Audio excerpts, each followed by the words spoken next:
Vámonos, jaeneando nuestro espacio de los martes que hacemos con Joaquín Cruz Quintas para hablar de historia de la capital, de la provincia, de Jaén en general. Joaquín Cruz Quintas, muy buenas tardes. Muy buenas tardes.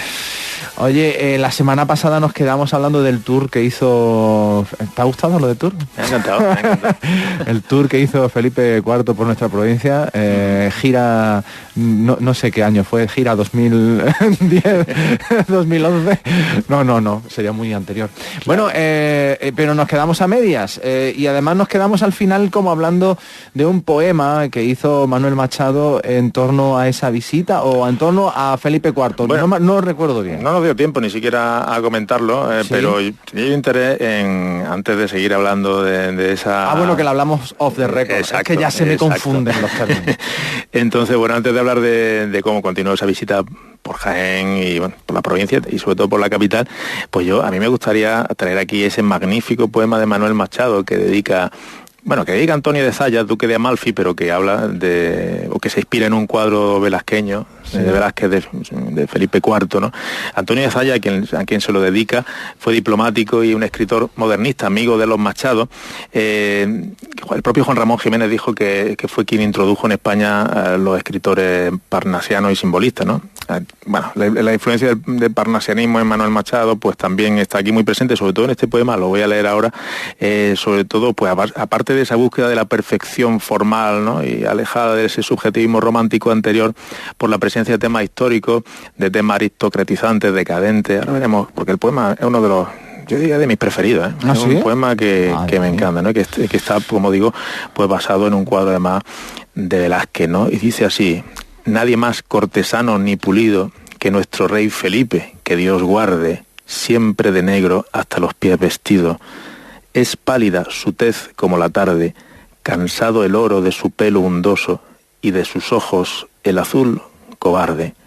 Sobre su augusto pecho generoso ni joyeles perturban ni cadenas el negro terciopelo silencioso.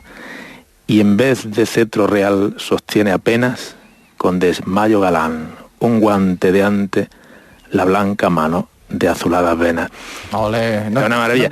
Y fíjate, era para aplaudirte. Oye, si ves para un roto y para un descosido, bueno, que está para todo. Buen recitador. Pero también. Fíjate cómo refleja esa decadencia, ¿no? De alguna manera, ¿no?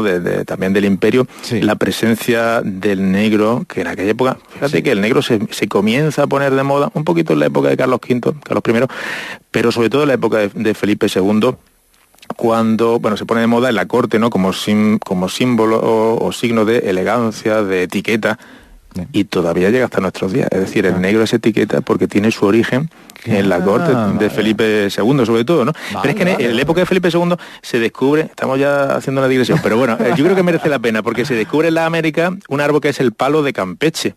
¿Sí? El palo de Campeche permite conseguir un negro purísimo, que hasta entonces era muy difícil, aunque era muy caro, por tanto, la ropa era muy cara. Claro, reflejaba distinción, pero a raíz de ese descubrimiento, digamos, del palo de Campeche se empieza a extender mucho más. Luego hemos tenido un rey campechano, pero bueno, eso es otro tema. Otro tema, ¿no? Entonces, fíjate que luego, rápidamente comento esto que es interesante, en fin, continúa influyendo no solamente en España, sino en el resto de Europa. Es que, claro, España es el país hegemónico todavía en el siglo XVII, y eso se llamaba vestir a la española. Bueno, bien, bueno, cerramos paréntesis. Pero es que tiene tanto... ovación, tío. Oye, que hemos estado esta semana con unas lluvias que no me veas, el Guadalquivir a tope. La misma le cayó a Felipe IV. La misma, ¿no? La misma le cayó, que tuvo que estar en Andújar varios días retenido, porque ahora estamos en alerta roja en Andújar, ¿no?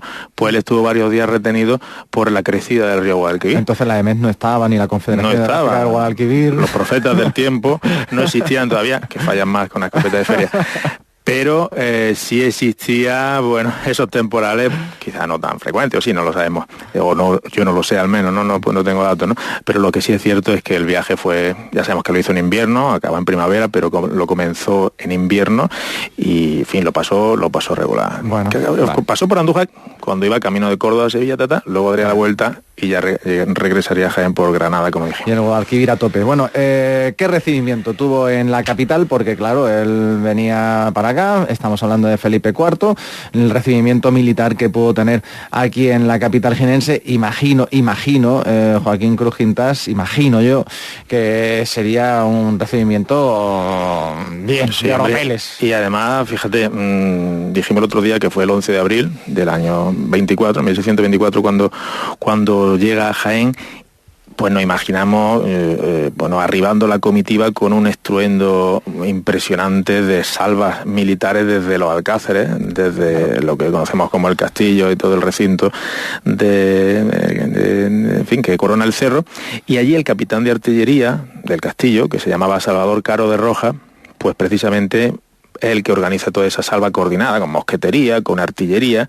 y entonces, al parecer, según los testimonios de la época, se atronó todo el valle de tal fue, ¿no? el estruendo gigantesco, sobre todo por dar impresión de poderío militar, ¿no? Aunque ya pues veríamos que como Jaén pues va entrando en esa decadencia paulatina en el 17 y 18 y va perdiendo pues en fin ese predicamento militar que tuvo antaño. Por cierto, recordamos también que allá existía una iglesia, una capilla para la guarnición que permanecía en el castillo, que vivía allí y que tenía el nombre como la mayoría de las iglesias modernas de Jaén. ¿Cómo? Porque toman el nombre, casi todas, no todas, pero muchas de ellas, de iglesias desaparecidas, El Salvador. Ah, mira. El Salvador era la capilla que estaba pues subiendo por la cuestecilla, al pasar justo por debajo del arco, a la izquierda. Más o menos a esa altura, pues la parte del parador. Bueno, ¿cómo estuvo este hombre alojado aquí? Imagino que bien, ¿no? Su desayuno, su comida, dieta completa, ¿no? Sí, pero no solo el rey, sino la comitiva entera, ¿no? Es decir, esto requirió una intervención de carácter administrativo, ¿no? Sin precedentes, casi, ¿no? En Jaén, bueno, había venido también Felipe II, Carlos V, en fin, otros reyes anteriores, los reyes católicos. Sin precedentes realmente no, pero bueno, es muy importante, ¿no? Pero para este hombre lo mejor, ¿no? Eso sí, entonces bueno, fíjate, los aposentadores reales pues tienen que trabajar junto a los oficiales de la ciudad para censar las mejores casas de Jaén. Pero fíjate lo que van a hacer, es que los propietarios de las viviendas más lujosas fueron obligados a desalojarlas para hacer huecos. Sí. Eso son desalojos muy distintos a lo que hemos vivido. Sí, una desocupación, pero aristocrática en este caso, porque era para dejarle hueco a los nobles del séquito. Es decir, que estos eran nobles de, en fin, más de andas por casa, y venía lo importante y había que dejarle su vivienda, ¿no? Increíble. Y entonces se habilitan caballerizas también para los, imagínate, cientos de caballos y mulas de tiro, se aseguran suministros, por supuesto, pues en fin, la paja para en fin, los animales, ¿no?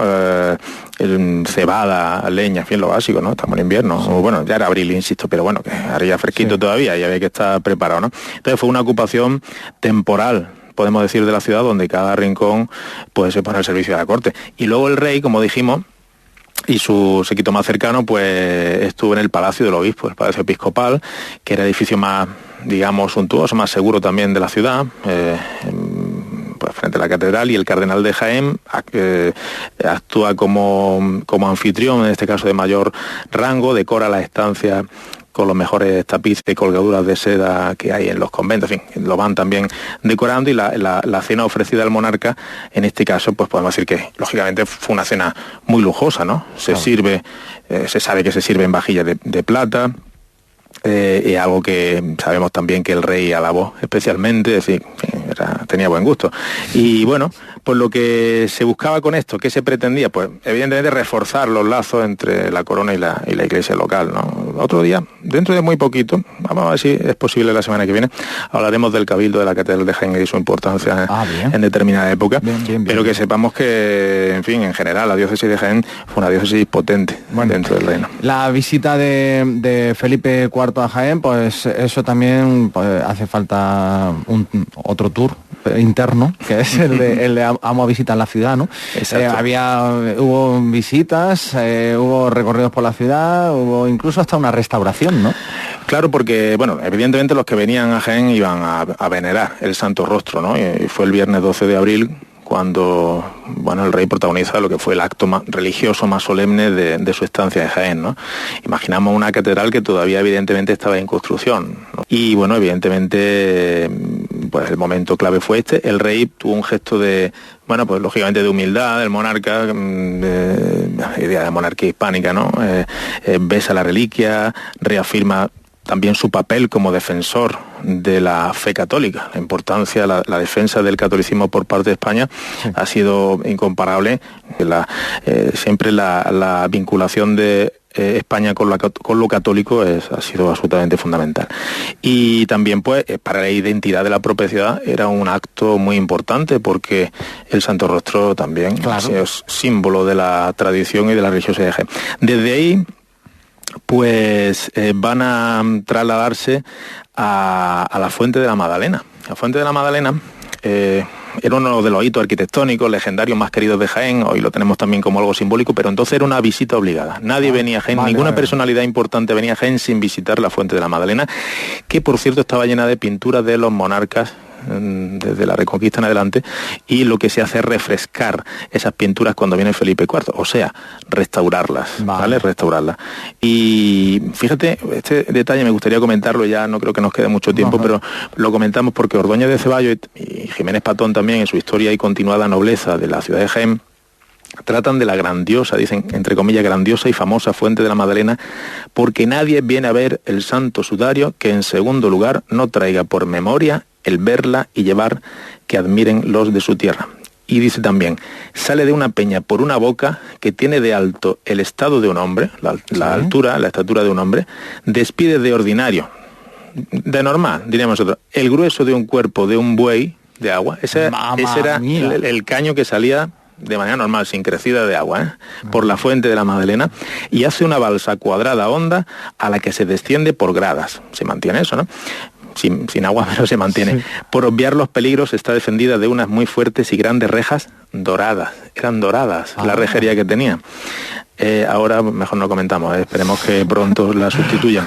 La fábrica es de cal y canto, costoso, muy enlucida, y pintados en ella, lo que hemos dicho, están todos los reyes que ha habido después que fue ganada esta ciudad, desde la Reconquista hacia ahora. Y también dice que había una pintura en el nacimiento con un pastor que está poniendo un corderillo a una sierpe, en alusión a la leyenda. Pues nos quedamos sin tiempo, oye, que fue también a Baeza. También, íbamos a decirlo, pero sí que luego fue a Baeza. ¿Cómo iba a salir del reino de Jaén sin pasar por Baeza? Una ciudad, recordemos, tan importante, sobre todo en el 16, y en el 17 todavía pues tenía esa presencia de una nobleza muy importante. Allí lo llevaron a comer a Juanito. Seguramente. Joaquín Cruz Quintas, me encanta cómo lo cuentas todo, de verdad. Felipe IV estuvo en la provincia de Jaén. Muchísimas gracias, buenas tardes. A ti. Venga, seguimos.